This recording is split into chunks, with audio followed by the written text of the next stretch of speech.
episode number 115, Mastering Modern Selling. Tom Burton here with Carson Hetty. We're missing Brandon today. He's out jet setting somewhere. So sorry we will miss Brandon, but we have yet another great guest, Denise Natali. Did I say your name right? Your last name right? Natali. Just think like Bo Natali. Merry Oh, Christmas. Okay. Oh, man, I'm not off to a good start here. So Denise, welcome. Hey, before we get started, because we're going to talk a lot today about how to use data and sales. Carson, I know I was so impressed when I saw your book and it said Moneyball on the back. I was like, oh, this is going to be I had to throw it in there. Yeah. It's like one of those things that, and I was reading the other day, I just finished Patrick Bet-David's Your Next 5 Moves. And what's amazing is that he talks a lot about a Moneyball approach as well. And I think that's exactly where we as sellers and sales leaders need to lean in. So I'm excited about this episode because of the amount of data that we have at our fingertips right now. You're remiss as a seller or a sales leader if you're not leveraging it to your advantage and to make you better. And it's just going to get more, the tools are going to make it more accessible and more usable, right, than ever before. So it's like, anyway, we'll get into this today. Before we do that, I wanted to, again, thank the Fist Bump team for, they sponsor this. They handle all the production. They do everything to make all this go. So even though Brandon is not here with us today, I want to, perfect. Brandon would be proud. Brandon would be very proud. He's probably watching this somewhere. He'll check out the recording later. So yeah, he'll start heckling us probably here before too long. He may post a bad dad joke in the chat. So. That's right. Oh, he says aloha. There we go. There's okay. Bob. Yeah, Bob, welcome. That's Bob, our most valuable commenter. He's most valuable commenter. And Bob can ask some tough questions, Denise. So be ready. Yeah. Be ready. All right. All right. Well, Denise, tell us a little bit about you and your background and kind of what you're doing with data now. And then I'm sure we'll go off into a lot of different directions. Yeah, sure. So my background is, like most people, I think I fell into sales. That's typically how we all get in here. I started my career as an intelligence officer. And so spent the first 10 years of my career using all source analysis, electronics intelligence, targeting, all over the world in lots of places, which was kind of neat. Learned a lot from that. And then once I got out of the military, I was dual military, little kids, bad combo. So, I got out of the military, went into finance for a little bit, enjoyed it, but really, really wanted to get back into technology and really being on the ground with it. So I was into telecom for quite a while and learning about networking because that was a natural extension from what I was doing in the military. And then from there, just kind of went into strategy consulting a little bit. And that was on illustrating digital transformation and helping Fortune 100 companies go from, the large master plan to actionable plans. And that was some of the most fascinating work I've done. And then most recently, I came back into technology, and Datadobe was a company I had long admired. We had used them with some of the companies that I'd worked with before and had a great opportunity to pick up the reins and help them to grow and scale here in the U.S. What a journey. Hey, before we jump into data, I want to touch a little bit about what you were saying when you were working with, what did you say, Fortune 100 or Fortune 500 companies on kind of taking their visionary plans and making them actionable. What were some of the biggest barriers you ran into on that? What were some of the things that got in the way? Some of the things that get in the way of that were things that everybody deals with, whether it's having so many silos within an organization and really not having either alignment on what it is that they're trying to achieve from an outcome, marrying that up with, personalities and politics and budgets and all the other competing challenges that go on within an organization. And then another challenge that we would come in quite a bit at would be helping customers to really understand, or helping our clients to really understand, where is it that they're intersecting with that customer buying journey? Because, that intersection point has changed. It's not always at the very beginning. It can be anywhere along the lines. based on whatever product they're selling. So that was a big area that we did a lot of work in. So you were helping them predominantly in the marketing and sales aspect, or the customer acquisition, or was it all over the place? It was all over the place. It really depended on the particular requirement. For example, we worked with a couple of cybersecurity companies, and they were transitioning from, hardware-based cybersecurity products to software-based, and getting the internal teams to understand, hey, here's how the shift is going. And then again, where they intersect and how they sell is going to be a little bit differently. So that was a big piece of what we're doing. Well, but Bob says he's drinking out of his CIA mug right now. So, and Kevin thinks that Bob could replace Brandon. So, it's all kinds of drama going on in the chat today. Oh, I know. Holy Hannah.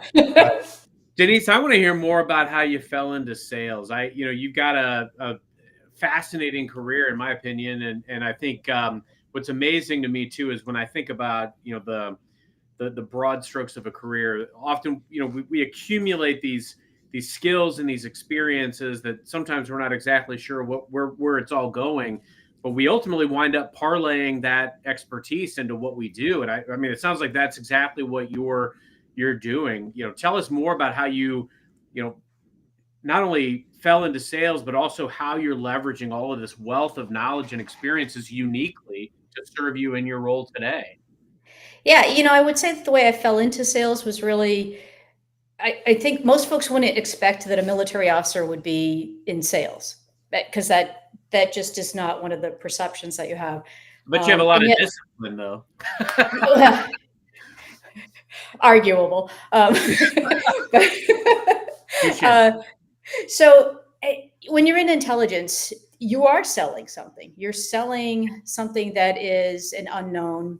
You're selling an outcome to an audience that may or may not be receptive to what you're doing. So you're selling change. And in my role, I was selling, not only was I working in the technology side, I was also doing a lot on change management, but doing it under an umbrella of being a human intelligence officer. And so building the relationships, understanding how do you take all of the information that comes in from different inputs and then be able to translate that and talk to a specific audience. So if I was talking to my assets, I had to be able to talk in their language and talk in ways that would resonate with them. If I was talking to my combat commanders on the ground, I had to understand really what they were facing, what they were looking at, and what reality was for them, and make sure that what we were trying to do was really aligning with something that was feasible and reasonable and got them to where they needed to go to achieve the mission. So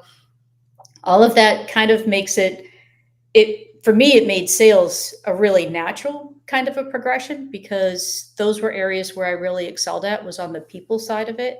And really kind of that storytelling, which is a big part of literally everything that we do. And I think every salesperson out there, first of all, everybody is a salesperson. I don't care if you're an engineer in a back room, but being able to tell that story, to be able to construct a vision for people and then help them to get to the next best place, I think is a big part of really what sales is all about.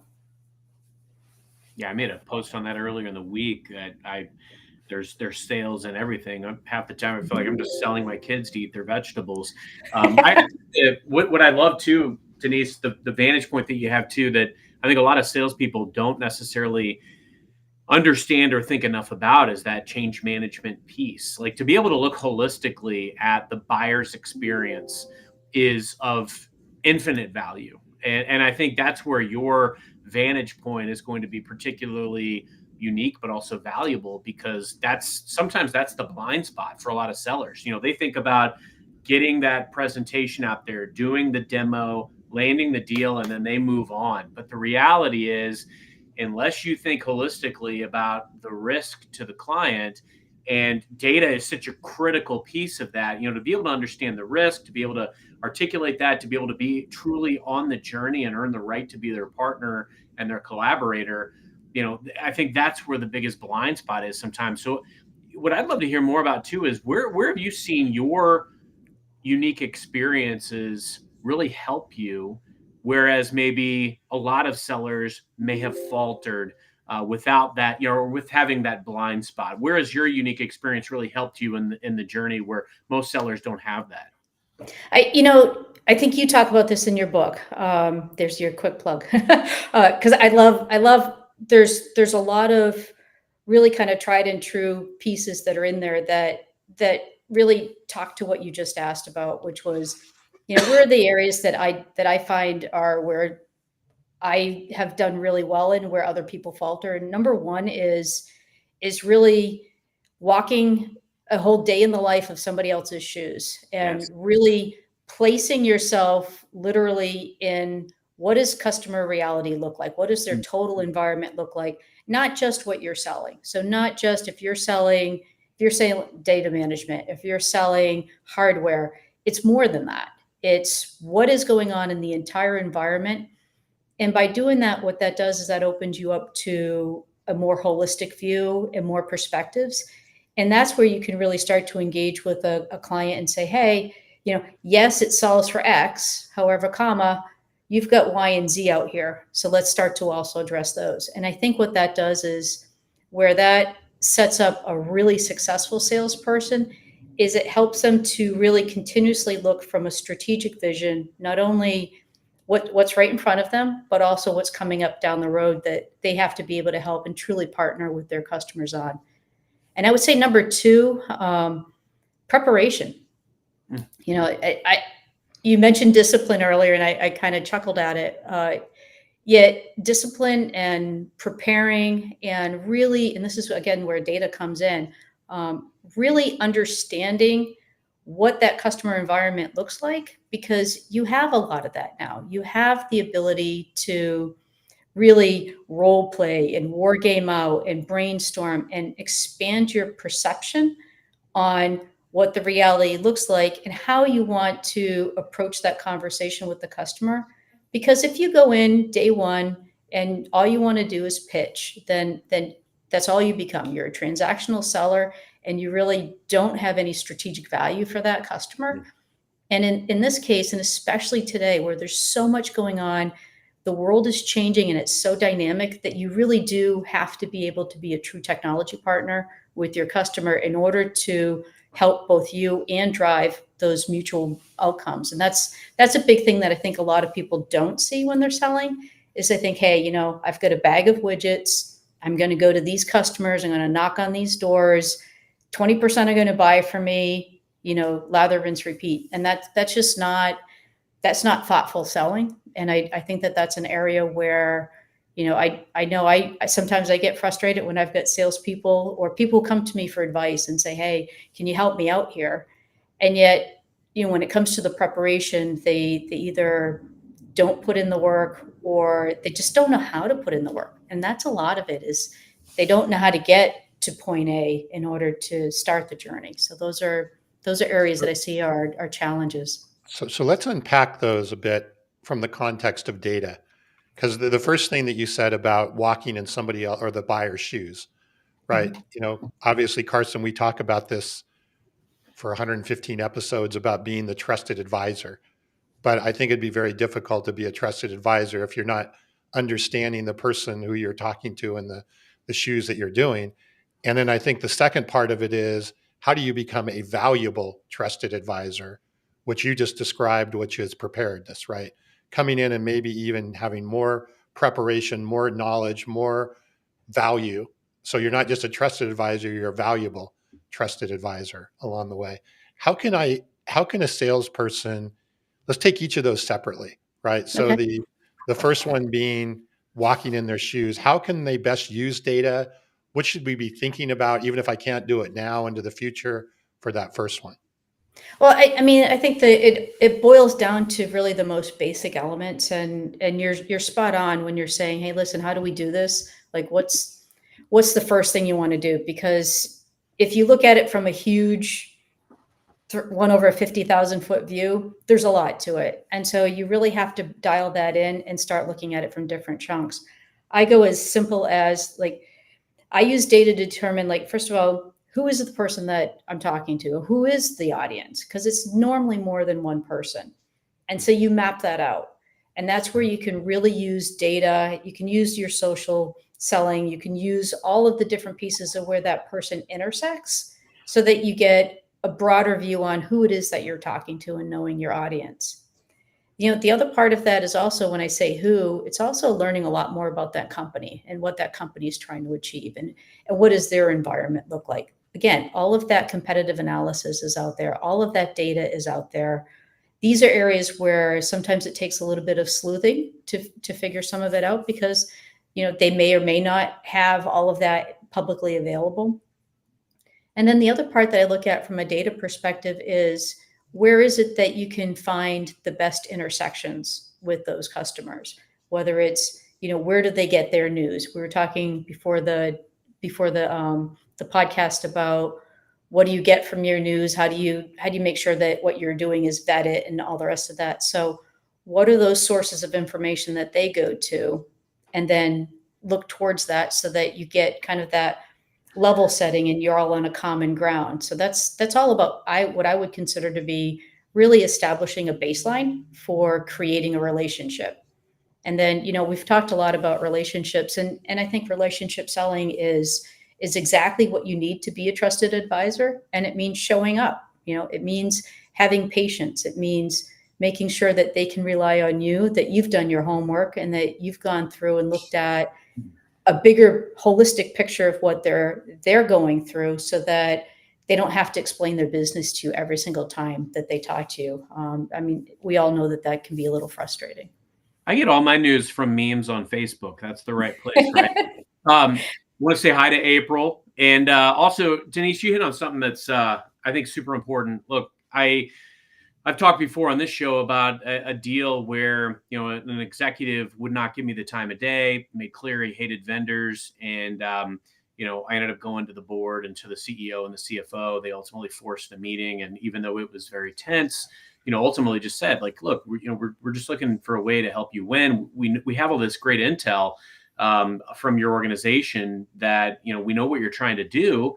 And we know the challenges that you've been having, and we can do this for you. Like, give me something I can sink my teeth into. We ultimately did it, and we won the deal. But the underlying element that I've never really talked about, you actually hit on it, Denise. And I think sometimes when there is a wealth of information that an organization or a team has, or what we call tribal knowledge a lot of times, sometimes as sellers, we don't think to ask, or maybe it seems so daunting to get this intel that maybe we just look the other way and we just go to what's easy. I've had a lot of success both on that deal, but also on others because I learned from that deal that there's an immense value. And Bob, you've made some amazing comments in the chat about the value that we bring as sellers. There is amazing value in leaning in with executives to say, hey, we want to invest the time to spend with your organization, with your teams to get that day in the life. Because if we don't do that, how else are we going to be able to really make a prognosis, make a recommendation? And in multiple cases, we've been able to do that, understand the key elements of the processes, the things that had to exist, the things that maybe were the nice to haves, want to haves, and then how do we kind of, customize this bolt-on ideal application to do all the things that they want and need to do, consolidate on one platform, et cetera, so on and so forth. So there's an immense value in being available, but also doing the things that other sellers won't do. Mm-hmm. That's exactly it. It's a lot about making sure that you've got that total environment. And, I'm seeing some of the notes in here that, it does take time to be proactive. It does take time to, do what I would consider to be the business as usual things, which is, there were some comments in here about, leaders are always asking for data and the numbers and all the rest of that. One of the questions I used to ask my salespeople was, what would you do differently if you were sitting in my seat? Ooh. And when your VP is asking you that, and I'm not asking it to be snide or sarcastic. I definitely want to know, because just like you manage your customers and manage you want to know everything about what a day in the life looks like for them. That's also similar to your own internal customers. You have to understand what your internal customers need in order to make sure that, everybody's kind of rowing in the right direction and that there's alignment because, I have numbers I'm responsible for. I've got financials that I've got to make sure are, accurate and forecasts. I have a comic about forecasts being fantasy. You want to make sure sometimes that you've got the right pieces in there so that your leaders can do their job and then you can continue to do what you need to do and why you were hired, which is you're hired for your skills and your ability to make those connections in order to create those relationships and to really connect what your customers' desired outcomes are with the products and services that you sell. Or Carson, I know that you've said this before in other places, or connect them to somebody who can do that. You've got to be that whole really holistic broker that brings the resources to your customers because if I don't do it, then I'm not going to leave a gap there for our customer. That's even if it's a competitor, it's like, hey, listen, I'm not the best fit for this. Here's 2 or 3 other resources you might want to look at. All of that means that there's, we go back to preparedness. A lot of that is making sure that you as a seller are as prepared so that if you're not really good at something, you also know who else is and who can fill that gap. So from an trusted advisor perspective, it's a lot. I mean, if sales was easy, everybody would be, out there selling and we'd all be great and successful. It's not. It's hard. It's hard because there's so many moving pieces and it's such a dynamic environment that you always have to be on. And that's why, there's a lot of skills that you learn when it's how do I manage all of this information? How do I manage my time? How do I manage these relationships? How do I manage emotions? All of that is an essential part of being a salesperson. My better half is a surgeon. I would never even want to understand how to do all of that because those are areas where, that's just not what my skill set is. And these are areas that I think that from folks that are in the sales world, these are kind of the key and essential skills that you have to have. Like, just like my better half is not going to, he's got to always be up on what are the latest infectious diseases, what's going on in, patient care and control and software. He has to do all that as well. And those are just the skills of his trade. These are the skills of our trade, which is we always have to be sharp on intelligence. Man, exceptional content. I know, Tom, I know we want to hit Bob's comment. I want to make a statement too that will kind of maybe plant a stake in the ground on something else we can talk about. And Bob also, Bob, you're on fire today. Shout out to Bob for making the Miracle on 34th Street reference in the chat. Be the Macy's Santa. Be the Macy's Santa. Provide what the customer needs, know where to send them. God, beautiful. We need to talk too about sales leadership. And I think a lot of times the challenge is created when you've got a sales leader that doesn't know what to do with all of this data. They've got a voice from above that's putting pressure on them, perhaps. They don't know exactly how to manage up. They don't know exactly how to show, they're almost like showing up to their team because they're not plugged in and they're asking for updates that, it's taking up their team's time and taking them out of the field. I want to talk about how to be a responsible sales manager with data, but Tom, let's hit that comment. Well, yeah. And so let me bring up Bob's comment, but I think Carson, to what you just pointed out, there may be a couple of questions here. So what Bob's saying is data is highly dependent on the quality of the data. Garbage in, garbage out applies too often. I find companies have very poor data quality, and that has led to companies going astray. I think there's 2 things I'd like to hit on there. One is, Denise, what can we do to improve the quality of our data? I know that's a big area that you're looking at. But Carson, what you just brought up is, there's quantitative data and there's qualitative data. And a lot of times the manager wants that quantitative data, right? What's the number? We all want that prediction. Or our favorite, when they show up on a call and there's some obscure gotcha question that comes at you that nobody's ever looked at this report ever. And it's like, why is it that for the third quarter, you only had one of X and everybody else had blank and you've never heard of it before? But I digress. Did something like that happen? Or do I get the impression that's happened to you before? No. Okay. No, You just heard somebody who had that. I heard a rumor. Yeah. So Carson, did you answer that with a question, which is, why is that important? That I wish I had asked that exact question back, but no, I think I came up with something that sounded really sophisticated and polished. I didn't know what I was talking about. But going back to that, again, let's go back to Bob's comment, the garbage in, garbage out. How do we do that?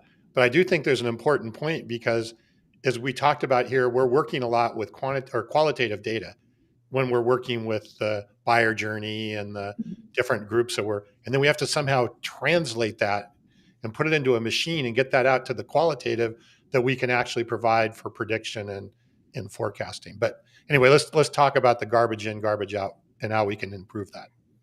Yeah, interestingly enough, I'm going to go back to my roots here.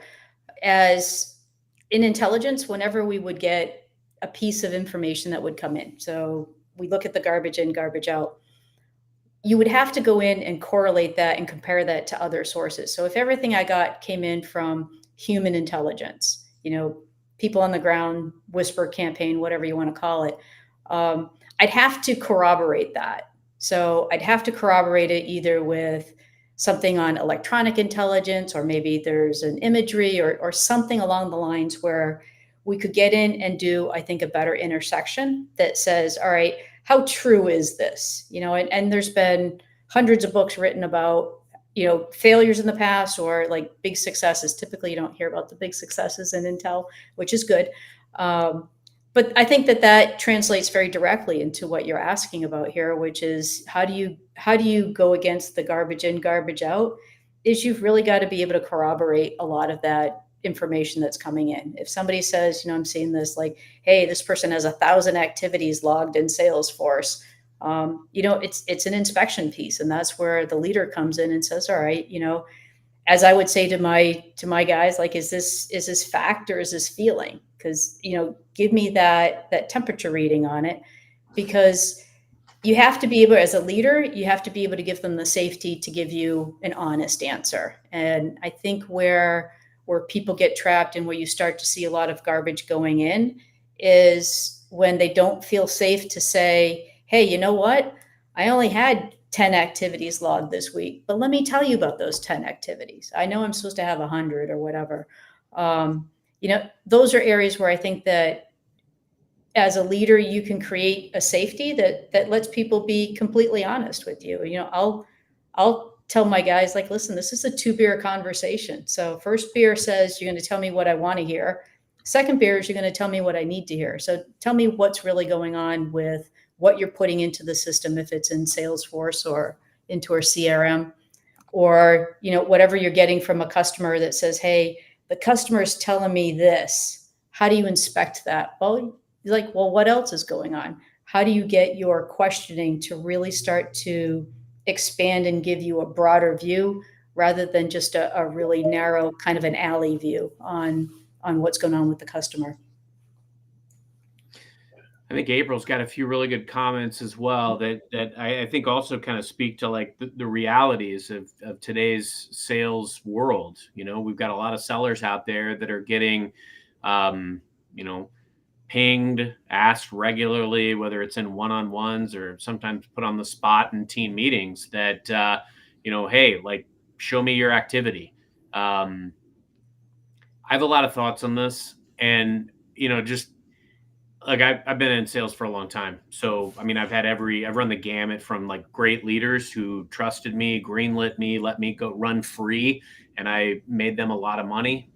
And then I've also had some awful managers that have nickel and dimed me, pulled me into daily excruciating pipeline reviews, encouraged me to create fluff to make the pipeline look better than it was. And then, of course, brought down the hammer when a deal didn't come through that they wanted me to commit that I didn't want to commit. I mean, I think through a course of career, like I'm going to go a little philosophical here, through the course of a career, you're going to have some managers that just don't know what they're doing and also can't handle the pressure from above.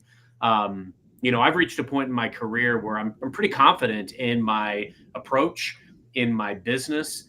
That wasn't necessarily the case, like even 10 years ago when I was an account executive for the first time.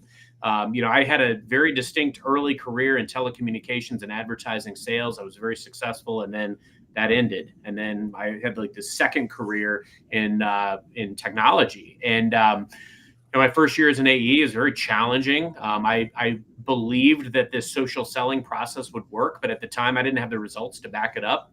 And so I, like April's comment, was getting a lot of, what are you doing? I don't understand what using LinkedIn has to do with your outreaches and your touches and your contacts in CRM and all of this jazz. And I mean, I was just doing what I believed was going to be right. My first year, I got put on a performance plan. I got graded insufficient results, no rewards, no commissions. I was a foot out the door. Most people at that stage, you're done. I believed in what I was doing. I became an ultimate consummate student of the game, and I got really ruthless. I applied what I like to call ruthless discipline to my schedule. I picked up that term from Megan Reed, who I interviewed on a podcast a couple of years back. Got to give credit where credit is due. And I just did away with all the fluff in my schedule, and I just became obsessed with execution of process, with customers at the heart. And it worked. And it became overwhelmingly, obvious that what I was doing was working. I won company award after company award, got promotion after promotion. So at this stage in my career, I finally gotten to the point where people let me do my thing. But until you go through that almost excruciating rigor, sometimes you're going to still be beholden to some of these managers that are going to look for the activity. And challenging them is not something that a lot of us necessarily have the wherewithal sometimes to be able to do. I've gone in, and I mean, sometimes I've had my CRM up literally while I was an individual contributor, while I was on the call with customers, and I would be making the notes while I was talking. Fortunately, God gave me a couple of skills, one that I can type very fast. And so like I'd be making these notes and like shipping this stuff off and creating these opportunities while I was on the calls, because I was back to back. I mean, I was slam busy. I'm like a lot of sellers, I'm not great at the administrative stuff. I like to do the activities, but I think there's always going to be managers in the world that will look at your results and your process and pick holes, no matter what. And we got to have a thick skin for that type of stuff.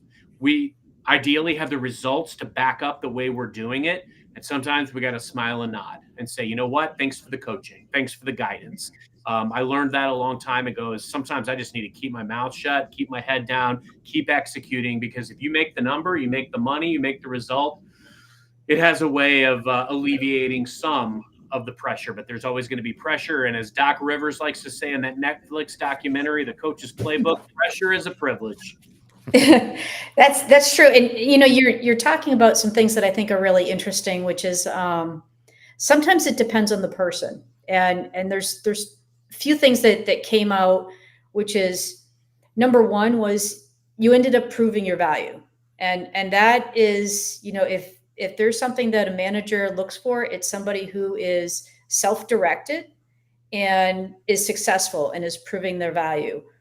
Where a lot of managers will come in is, first of all, they're under a lot of pressure. They're being asked 15 times a day, hey, how has the funnel changed? Where's the forecast? What's in the pipeline? Is it a 2X or is it 2.7X? And so, again, understanding the pressure that they're in, but also other sellers need those guardrails. Other sellers sometimes need to have that, hey, I need you working on this, because otherwise, out of sight, out of mind. And so there's just, from an individual coaching perspective, there's different ways of trying to manage that. And it's hard, especially if you have a team of, 15 or 20 sellers, and you've got to adapt your leadership style, pull out all of that information, and then understand what the right story that's accurate and is really, I think, realistically giving the right impression, or the right, hey, this is reality. This is what realistically is coming down the pike. Here's what you really can expect. oh, and by the way, here's the gotchas, here's the upside, here's the best case scenario, here's the worst case scenario, here's most likely course of action.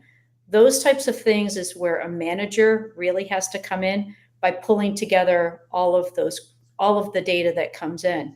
When you're managing assets across, again, every asset isn't equal.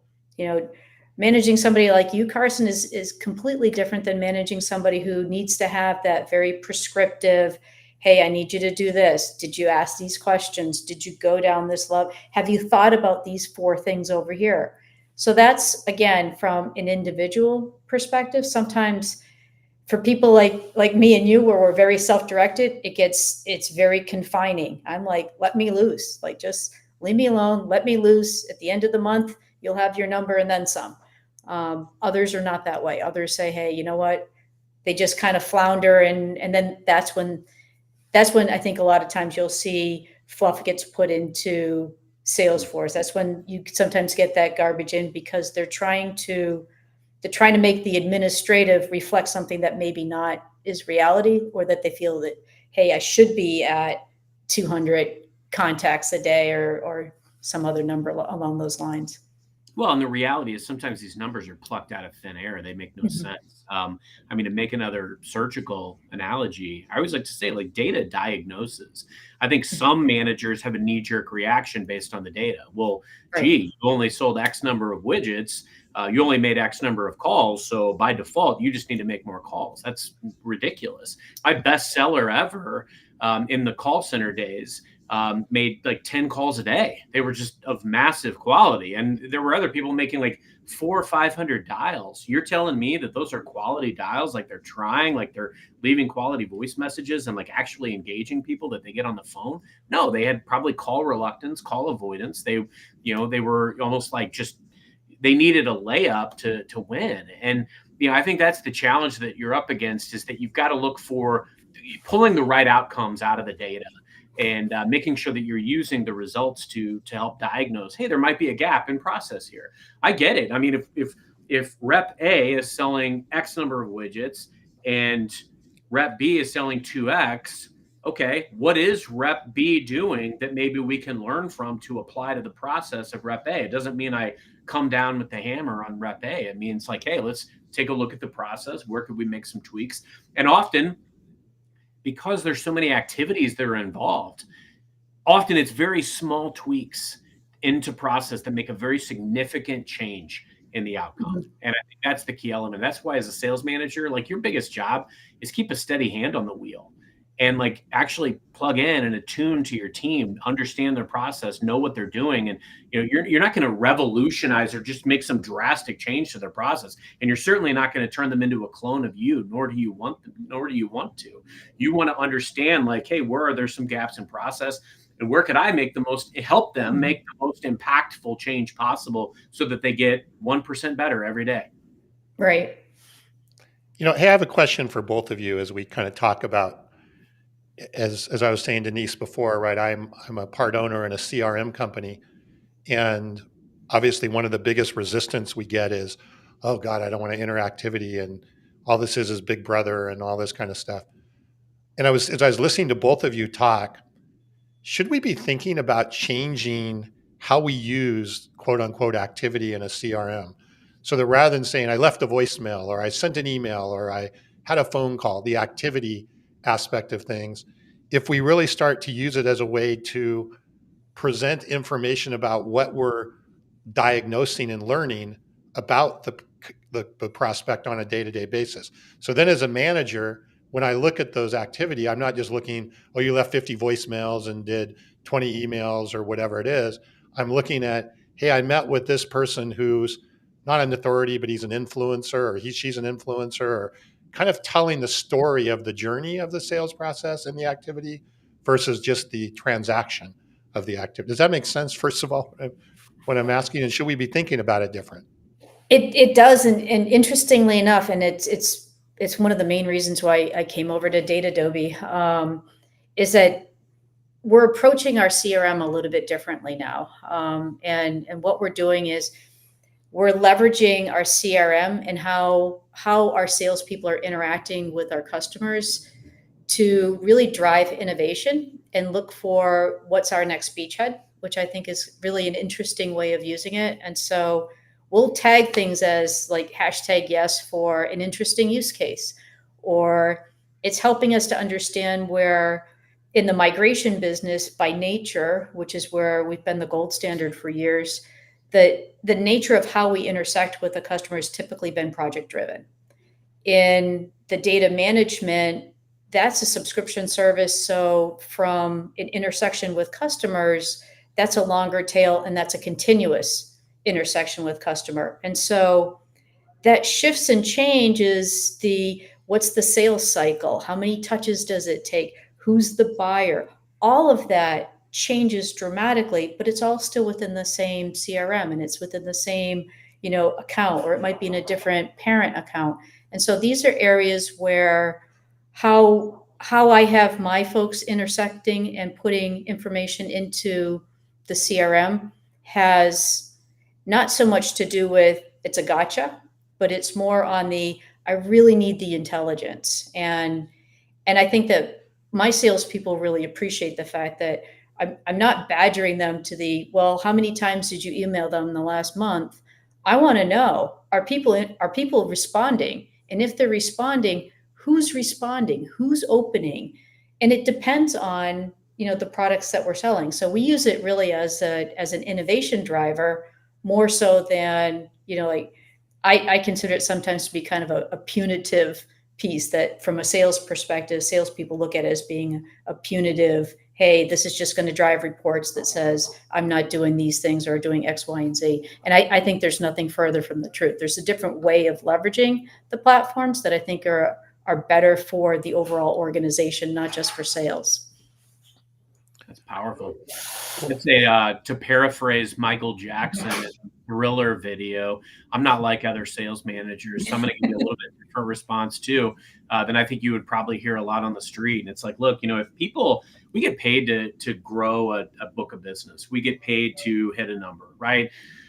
And if somebody's in the role to sell, I mean, it's not up to me to tell them how to do it. Like I believe they've earned the right to do some things the way they see fit, unless it's not working. And then obviously it's up to us to kind of retool the process and then put them back out in the field. And I think so the key element is, like you, Denise, I'm trusting that the process is going to be done. If you think you need to make a phone call, send a LinkedIn connection request, send an email, you're going to go do that. Now, the reality is, like, what I look for is, I've talked about my Moneyball approach and how we kind of map things out and we go after very specific lines of business and we, execute solution plays that will lead to certain outcomes across our platform. So in essence, if we execute the process properly, there are certain key indicators in the data that show that it's working. And the CRM is integral to that because it's going to show the opportunities that are out there. I don't need or want fluff. I need an honest pipeline because that alleviates problems.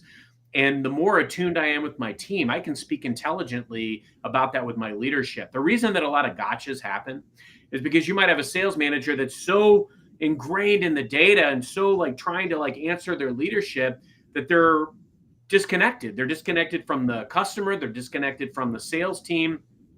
And that's why they're scrambling to get answers.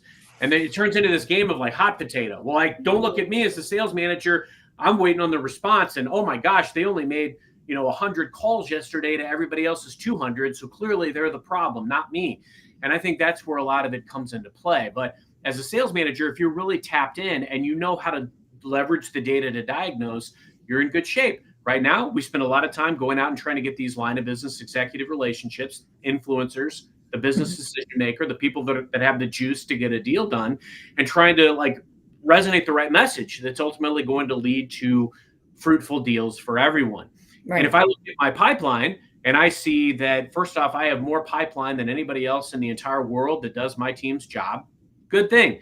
Also, if I see that, on our annuity business, I can look at my annuity business for 2025 and I can see that I've got a higher line of sight to upside opportunities on those deals than anybody else, also a plus. So that those are positive indicators that you can see in the data that I don't need to like go to my team and like hammer them on every deal. I already know that there is a sense of comfort around this, but knowing what questions to ask on these individual deals, making sure that your team is going through the right motions, having them know what you're going to ultimately be asking them or what you need to tell leadership.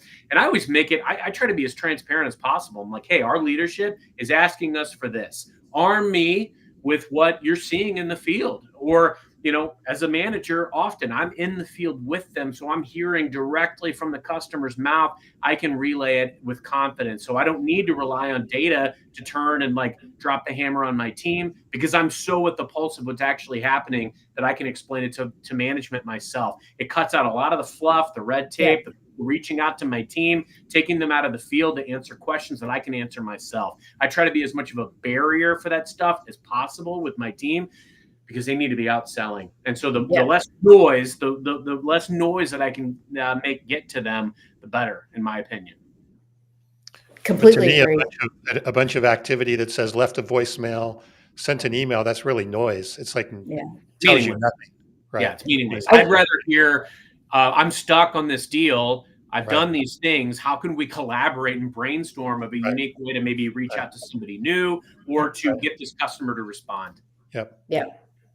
No, I think we have to be rethinking what we consider activity, right, in the CRM. And when we rethink what we consider activity, I think it completely changes the playing field for everything that we're talking about. And I want to make Bob cringe, because before we wrap up here, I want to talk a little bit about AI. And Bob's going to cringe when we talk about AI. It's okay. Denise, with all the work you've done with data and you're doing with data, what is it how do you think AI is going to play into that from a sales perspective? And how are companies using it now? And how do you see them progressing in the new year? And what do you see some of the risks? That's a huge question.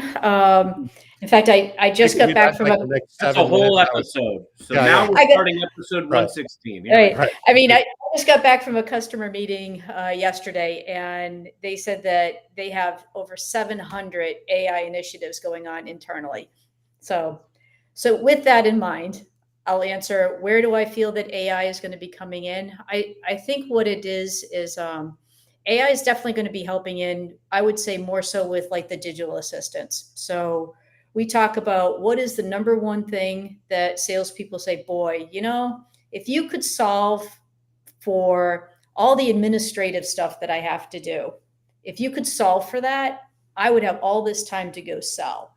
So digital assistants, I think, are going to be an area where salespeople will definitely gravitate towards and start to use them. And it's going to take some comfort and getting used to it and all the rest of that.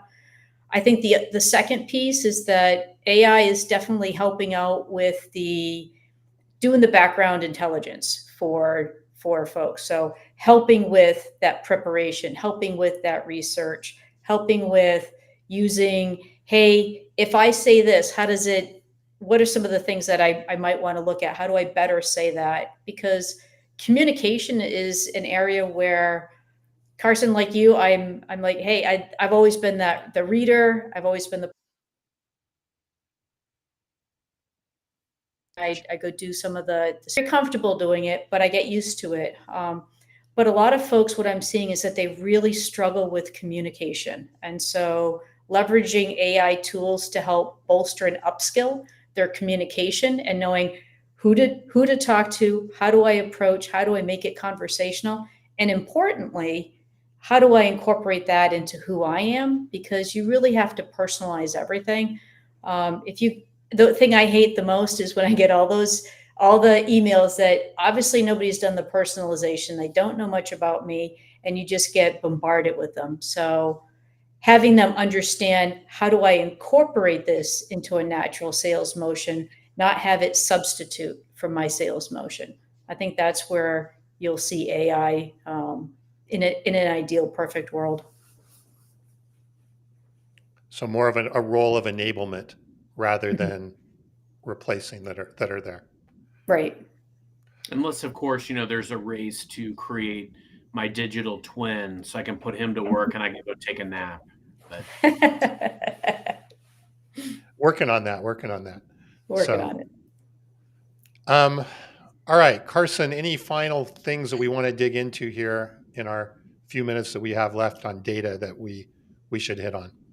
yeah, look, this is gold. And what I love about these episodes, especially lately, is I feel like each of them has a very unique vantage point. Denise has really grown up in data, and to be able to infuse that intimate knowledge into what she does now and into the sales realm, it's such a superpower to be able to leverage data, to be able to scan it, know what to hone in on, and also what maybe can be put to the side or deprioritized in the moment to make some of those decisions, to coach a team, to coach an organization, to connect meaningfully with a customer.